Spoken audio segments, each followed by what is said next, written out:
కాలేజీలో మరొక ఆత్మహత్య ఉదంతం చోటు చేసుకుంది.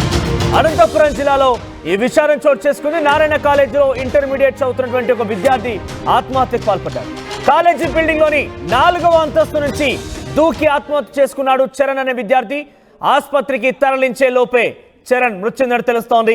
అయితే కాలేజీ దగ్గర విద్యార్థి సంఘాలు ఆందోళన చేపడుతున్నాయి. ఫీజుల ఒత్తిడే కారణమంటూ విద్యార్థి సంఘాలు ఆందోళన చేపడుతున్నాయి. ఘటన జరిగితే రక్తపు మరకలు తుడిచివేశారని ఆరోపణలు కూడా ఉన్నాయి. ఘటన పైన సమగ్ర దర్యాప్తు చేపట్టాలని కూడా డిమాండ్ చేస్తున్నారు. ఫీజు ఒత్తిడి కారణంగానే చరణ్ అనే పేరుతో ఉన్నటువంటి ఈ విద్యార్థి 4వ అంతస్తు నుంచి దూకి కింద పడి చనిపోయాడు. అయితే కింద పడిన తర్వాత ఘటనని తూడ్చేసే ప్రయత్నం చేసింది కాలేజీ యాజమాన్యం అంటూ కూడా విద్యార్థి సంఘాలు డిమాండ్ చేస్తున్నాయి. పెద్ద ఎత్తున ఆందోళన చేపడుతున్నాయి. అక్కడ నారాయణ కాలేజీ అంటేనే ఇటువంటి సూసైడ్ స్పాట్ అన్నట్టుగా మారిపోయింది. నారాయణ కాలేజీల ఉదంతాలు రోజు రోజుకు పెరిగిపోతున్నాయి.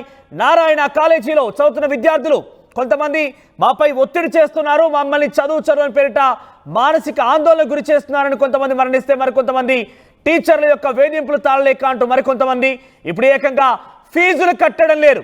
కార్పొరేట్ కాలేజీల పేరిట పేరెంట్స్ యొక్క రక్త మాంసాలను పీల్చుకొని తినడమే కాకుండా విద్యార్థులను కూడా ఇబ్బందులు పాలు చేసే ప్రయత్నం ఆ యాజమాన్యాలు చేస్తున్నాయంటూ కూడా ఆరోపణలు వినబడుతున్నాయి. ఇప్పుడు తాజాగా చూస్తే చరణ్ అనే విద్యార్థి తను ఫీజు కట్టలేదని చెప్పి యాజమాన్యం ఒత్తిడి చేసినట్టుగా తెలుస్తోంది.